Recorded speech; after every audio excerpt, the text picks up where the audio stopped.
Bonjour à tous et bienvenue sur ce nouveau live consacré à l'exposition Quand la forme parle sur les nouveaux courants architecturaux japonais de 1995 à 2020.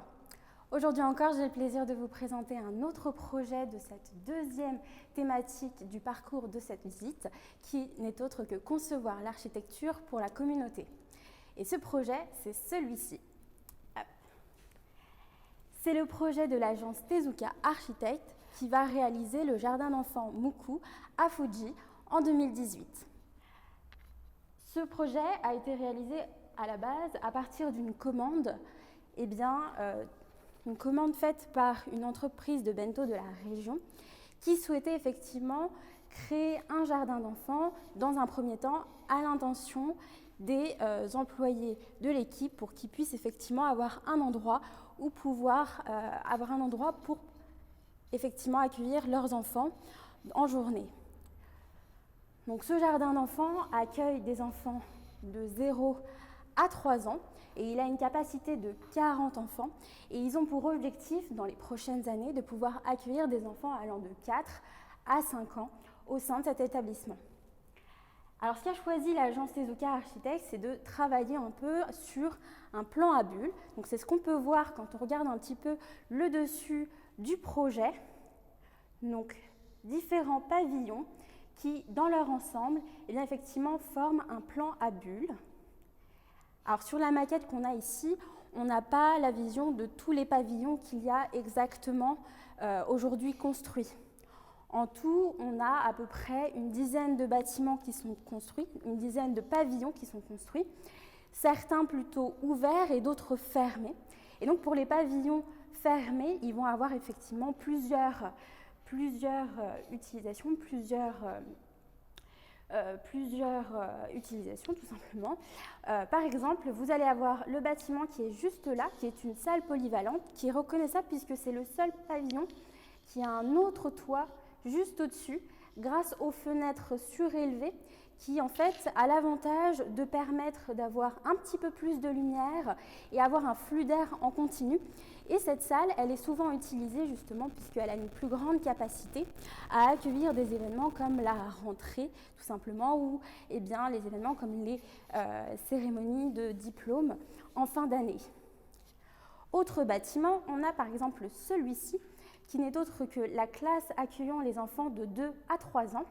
Et il faut imaginer que de l'autre côté, vous avez le même bâtiment, mais là, accueillant des enfants de 0 à 1 an. De part et d'autre, vous allez avoir effectivement des pavillons pour les toilettes, les espaces de change.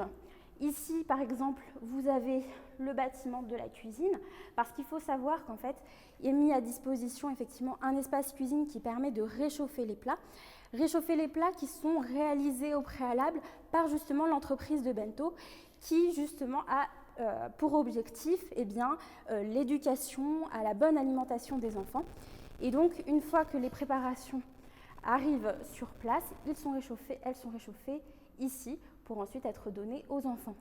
Ici, vous avez par exemple un espace bureau et de l'autre côté, on va avoir de ce côté un espace de stockage, encore des toilettes, de façon à ce qu'il y ait assez d'espace pour les enfants pour qu'ils puissent vivre dans cet environnement. Et ce que je vous disais effectivement, c'est qu'on a aussi des espaces ouverts, donc des petits pavillons ouverts comme celui-ci, qui est simplement un pavillon de passage entre deux pavillons, puisqu'effectivement, les architectes de l'agence Tezuka Architect vont vraiment laisser cette idée de vivre d'espace intérieur-extérieur qui n'a plus de limite. Et cela se voit aussi par le choix des matériaux, puisque par exemple, comme on le voit ici au niveau de la maquette, tous les pavillons sont équipés de baies vitrées et de cloisons coulissantes qui permet effectivement d'ouvrir les espaces et de ne plus avoir de limite d'espace entre l'intérieur, ou par exemple ici entre l'intérieur des salles de classe et l'extérieur qui donne sur le jardin d'enfants. Autres matériaux utilisés, principaux matériaux utilisés, qui n'est autre que le bois massif et qui est présent sur toutes les structures pour son côté chaleureux, réconfortant, qui peut permettre l'accueil dans de bonnes conditions des enfants au sein des différents espaces.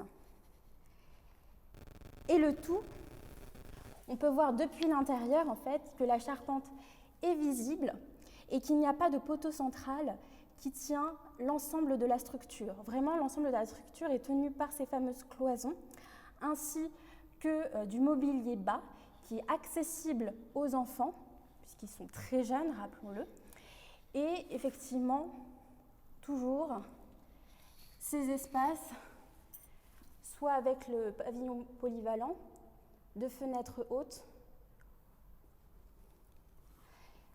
On a également le verre qui est très présent comme matériau, toujours pour capter cette lumière, pour que ça puisse éclairer naturellement les espaces. Et le soir, à l'intérieur, vous avez des ampoules qui sont adaptées aux jeunes enfants de façon à effectivement ne pas abîmer leurs yeux. Donc d'une lumière douce qui permet d'éclairer l'intérieur et l'extérieur de cet environnement, de ce jardin d'enfants. Autre aménagement de ce jardin d'enfants, au centre, a été imaginé un plan d'eau, un espace de jeu aquatique accessible aux enfants. Différents arbres fruitiers, par exemple, vont être également plantés de façon à suivre un petit peu le cours des saisons au fur et à mesure de l'année. Et puis, il y aura même aussi un potager. Il y a également un potager qui permet effectivement de récolter un petit peu les légumes de ce potager, et toujours dans cette idée en fait d'éducation à la bonne alimentation dès le plus jeune âge.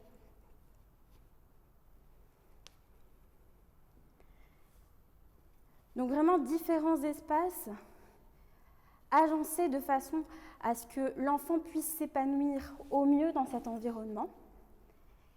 Et ça fait vraiment partie des avantages justement de ce plan à bulles, puisque vous avez également une vue à 360 degrés. C'est-à-dire que vous pouvez être à n'importe quel endroit de la structure et vous pouvez avoir une vue complète et voir où sont les enfants en temps réel. Et en plus de ça, va être aussi aménagé, comme on peut le distinguer un petit peu, je ne sais pas si vous voyez, mais au niveau en fait, surélévation, c'est un parcours qui a été créé exprès entre chaque pavillon, voilà, et qui permet en fait aux enfants d'avoir une multitude de possibilités de circulation à travers les pavillons pour un plein épanouissement. Et seul point de rencontre, c'est justement ce fameux plan d'eau, l'espace où il y a les jeux aquatiques, qui permet d'être l'espace de rencontre de tous les enfants. Donc ici, on a vraiment un lieu qui est réfléchi, pensé dans son aménagement, dans le choix des matériaux, comme étant un lieu qui est propice à l'épanouissement, au bon accueil de l'enfant.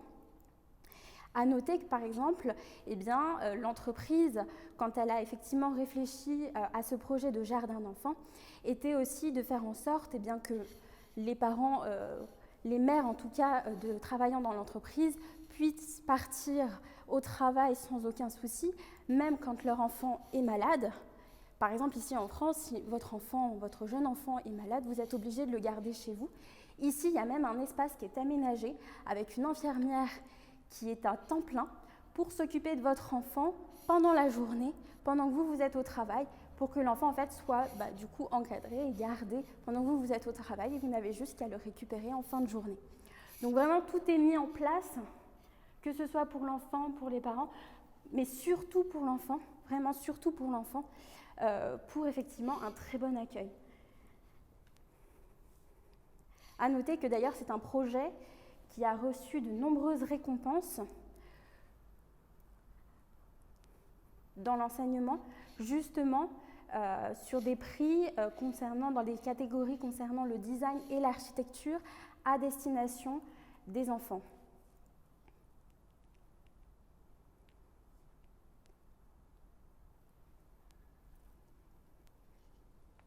qu'effectivement, ici, vous avez l'entrée de la structure et ensuite, depuis l'entrée, vous pouvez circuler entre les pavillons. Donc, il faut vraiment imaginer le fait que voilà, vous avez normalement d'autres pavillons qui sont sur les autres côtés. La maquette ne les présente pas, mais en gros, ce sont voilà, les mêmes pavillons qui sont présentés de l'autre côté.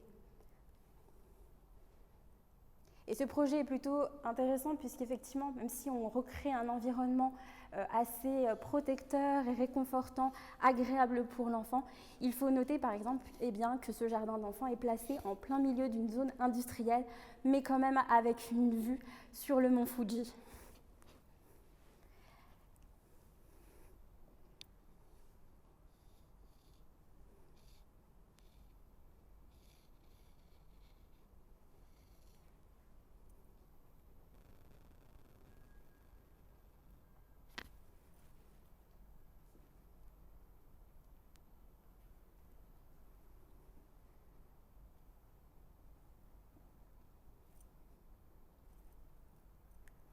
Eh bien, j'espère que ce projet vous a plu, qui vous a donné envie d'en savoir un peu plus.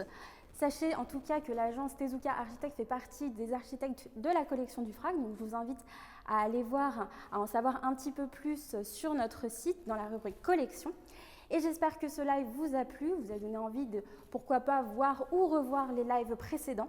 Je vous invite la semaine prochaine pour un nouveau live. Et dans ce nouveau live, on va explorer la dernière thématique de cette exposition, Quand la forme parle, sur les nouveaux courants architecturaux japonais de 1995 à 2020. Merci.